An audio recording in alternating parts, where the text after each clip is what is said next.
All right, yeah, everyone can hear me, I think, right? Can you hear me? How are you doing today? Good, I see head nods. Probably not the platform to make you all like really yell, right? But we could, should we? Should we give it a big old whoop or a woot? How are you doing today? I love it. All right, now that we are awake, right?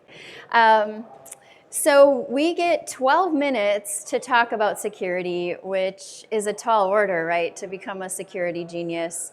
Real quick, my name's Theresa Miller. I am the Director of Technology Advocacy at Cohesity. I'm also a Microsoft MVP, a Citrix CTP, and a VMware vExpert. So I've been part of these communities for quite some time now. Real quick survey on the group. I just kind of want to get an understanding of your backgrounds.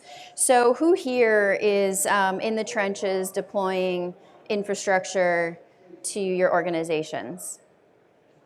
Okay, awesome. And then who here is more on like the director level, who's kind of overseeing this work? So then what's left? Because not all hands went up.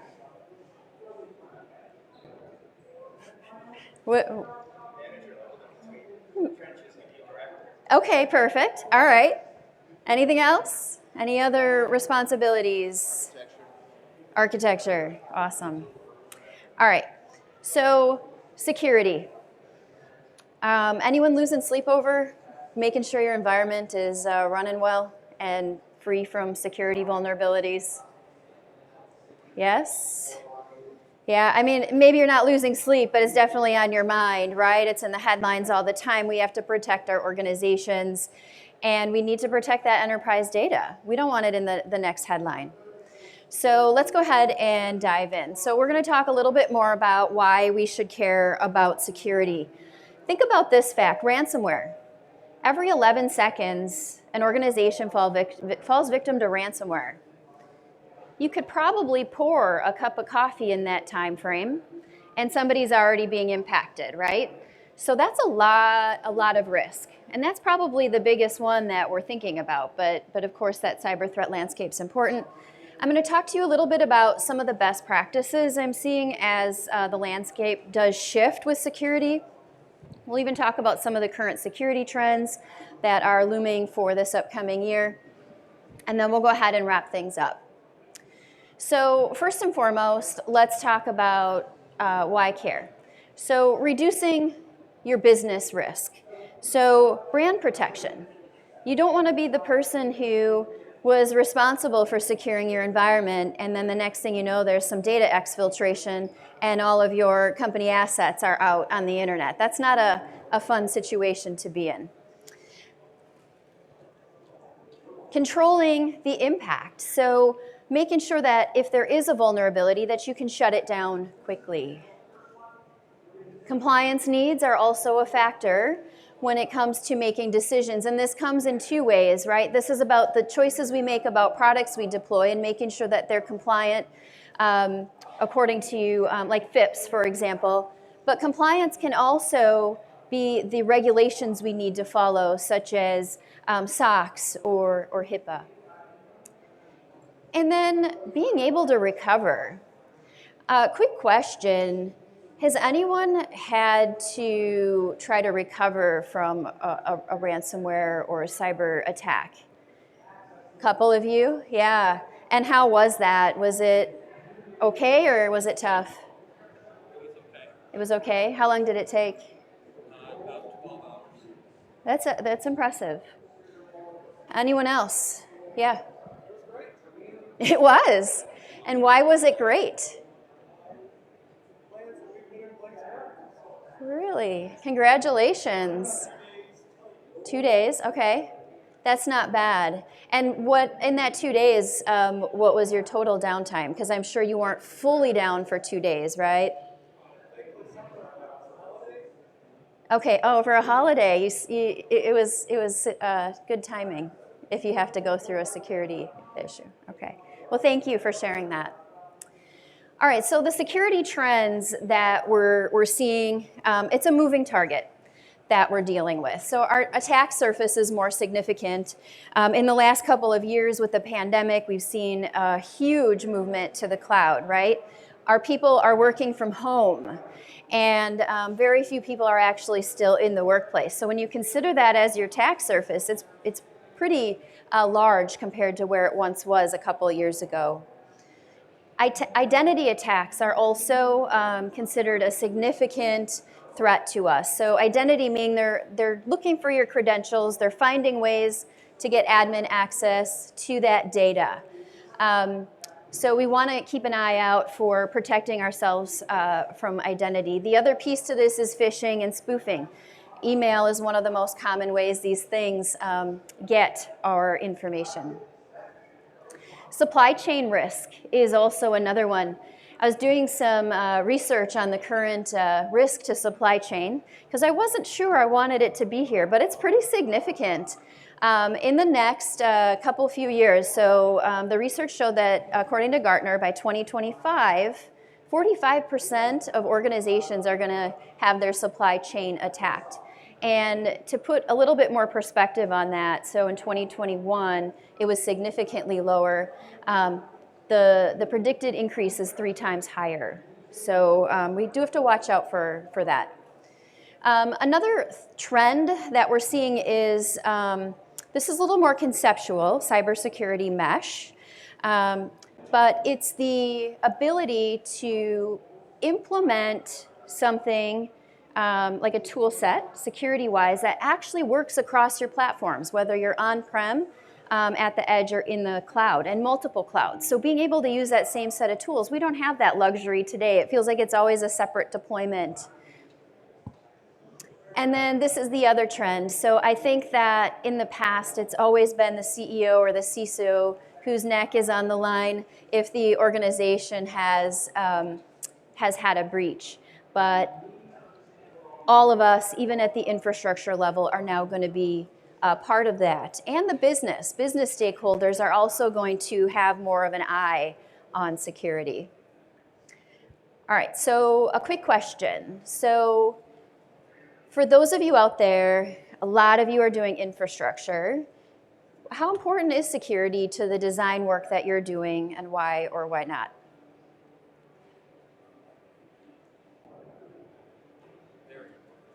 Okay, so you're saying it's very important, and why?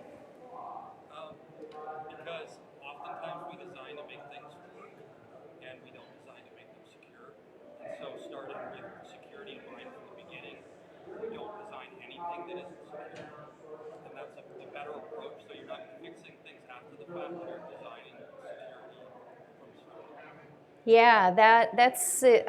So let me see if I can just recap, because I'm not sure everyone heard it. Like, you're right. When I'm deploying something infrastructure-wise, I'm deploying to make it work. Sure that it's stable, that it stays online, and you're not always thinking about the security side of things. Would anyone else agree with that? Is that what you're seeing? It's all about making sure it works. Yeah, and what do you have to add? Why there's security compliance rules if you don't already create to have security in mind? Yeah, so why are there compliance rules to follow if we're not actually doing that in our day-to-day work? I think that's a mindset shift that we need to take on. Security has to be front and center. Anyone else before we move on? Okay.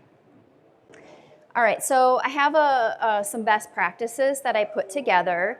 Of course, we only had 12 minutes. We're at 9. So let's go ahead and run through these. I think these could be very valuable to the infrastructure work you're doing. So 1, make sure you have MFA for all of your logins if you don't already. I know that this has become more of a standard practice for organizations, but there could be some that this has fallen through the cracks. Make sure you have it, because passwords can be taken pretty quickly. Quorum approval. So the concept of quorum approval, at least in my world, falls more along the lines of recovery. So having multiple copies of data, having an isolated copy of data, and being able to recover from it with multiple approvers. So that if credentials were taken or stolen, that way you know that you have the right people behind it. Odds are they didn't steal multiple approvers' credentials, and that should ensure that your recovery can truly happen. Immutability of data, so making sure that you are leveraging Worm when you're storing data, but also your backups. Your backups are at just as much of a risk as your data these days. Ransomware can definitely attack that. Update your systems. This is a painful thought. I get exhausted just thinking about all the updates that we have to do to keep our systems current from a Windows perspective, also just from virus scanning, et cetera. Back end, even your networking equipment, it all has to stay up to date. And then making sure that you are deploying a defense in-depth strategy to make sure that you have multiple layers of security to protect yourself. My second list of best practices revolves around the compliance. I did mention FIPS before. So what I recommend here is when you're choosing solutions to deploy your infrastructure to, make sure that you're looking for the security and compliance guidelines that are appropriate for your organization. A lot of organizations look for FIPS, they look for the SEC, and if you have no idea what these are, because deploying infrastructure, I don't care, I want to make it work, right? Get your CISO, get your security expert in the conversation and make sure it aligns. I learned this the hard way probably about, we'll say 4 to 9 years ago. When I was deploying infrastructure, I didn't always have the security person at the conversation and at the table. And I had projects shut down, even though we had already procured to purchase, because it didn't align with the security needs of the organization. So it's great to be on the other side of that and make sure you're deploying something that actually can go forward project-wise. So in terms of backup and recovery, make sure you're leveraging encryption. Make sure you're using the immutability. I did mention the Worm element of that already. Make sure you have a secure location. I did mention the quorum approval, have multiple copies of data. Store it over in another cloud if you have cloud data, or on-prem, store it in the cloud. Make sure you're taking that approach of a dynamic mindset, making sure you have the ability to have multiple copies in different locations to recover from. MFA, I'm a fan, as you may have noticed. You've probably seen that 3 times now. And then test and recover. I loved hearing your story that you guys had. It all worked out for you. I'm assuming that part of that is testing that's happened. Make sure testing is part of your strategy. All right, so let's go ahead and wrap things up. So let's go ahead and prevent that unauthorized access, right? Leverage MFA and other methods, whether it's immutability, Worm. Do what you can to make sure that data stays secure and safe. You can put mechanisms in place to control that impact radius when you talk about data being in your house, right? Because you're working remote or in the cloud or at the edge or in your data center. You can actually put practices in place that will stop a threat. Make sure you're meeting those compliance needs. Get your CISO security expert in the conversations early so your project moves forward. And follow your best practices. I gave you some. Every organization is going to do something a little bit different. Compare what I shared with you today, carry forward what makes sense for your organization, and plan for recovery. So thank you so much, everyone, for joining me today. I'll hang out a little bit if anyone has any questions. I'm happy to take those offline.